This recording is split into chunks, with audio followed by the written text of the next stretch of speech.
Hi everyone, today I just want to show you very quickly a different but quicker way to color a comic book page. But when it comes to creating a comic book, which involves a lot of panels and a lot of pages, it will take a lot of time. I will be talking about how to color a panel. Here I have the inking, very simple inking of one panel. And I will just show you very quickly how would be the fastest way to adding the color. And also I will show you how to quickly add some effects to this panel so that the characters in this panel will be coherent with background. The first step we're going to do is, of course, we can use the lasso tool to put down the base color. So I'm just going to choose a slightly lighter color and I'll just fill in this page.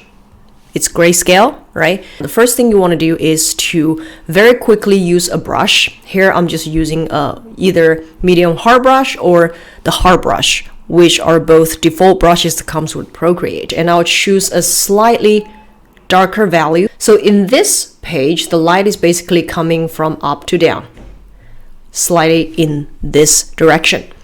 So very naturally, you can understand that all the highlights are going to be on the upper part of each character, and the basic shading of this whole panel will be directed towards the specifically lower left corner on top of the base color, and you wanna keep it on alpha lock. So whatever you're coloring is not going to go outside the restrictions of this base color. On top of that, you're going to add another color, and to make sure you put a clipping mask on.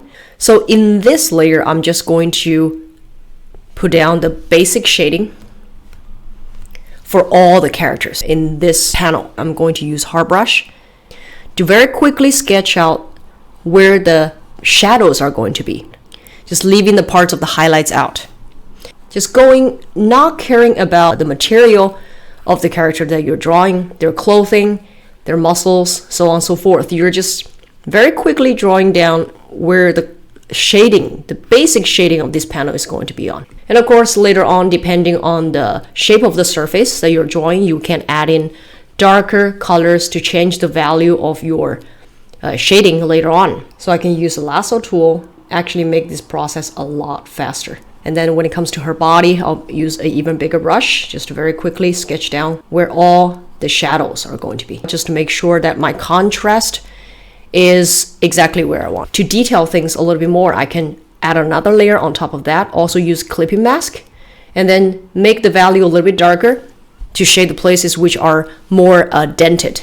For example, her hair. So all this area that I'm using the lasso tool for is going to be darker. And then in other areas that you might want to darken, you can just keep on using the brushes of your choice and to detail a little bit more. And then later on, of course, you can always use the blending tool to make things a little bit smoother. So it can save you a lot of time to not over worry about the smallest parts that might not even make a difference when you actually zoom out when you're showing the whole page. It saves you a lot of time to not do meaningless work. Now, the same thing, you can do another layer for highlights by doing that and not worrying about anything else other than just getting the general idea down as quickly as possible. If I want to change it into any other color scheme, let's do something with the first character, shall we? Select parts of her face. So I want her face to be skin color.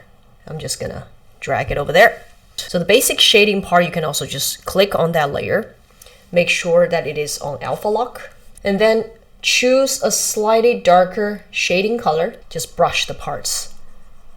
There we go. Same thing with the darker color. And then when you are done with all the shading and highlighting, you can go back and use the lasso tool to change the color scheme of that part by using the selection tool. I colored it in grayscale first and then changed parts of each layer into the color I want it to be. On top of that, I'll also put two separate layers to blend them with the environment.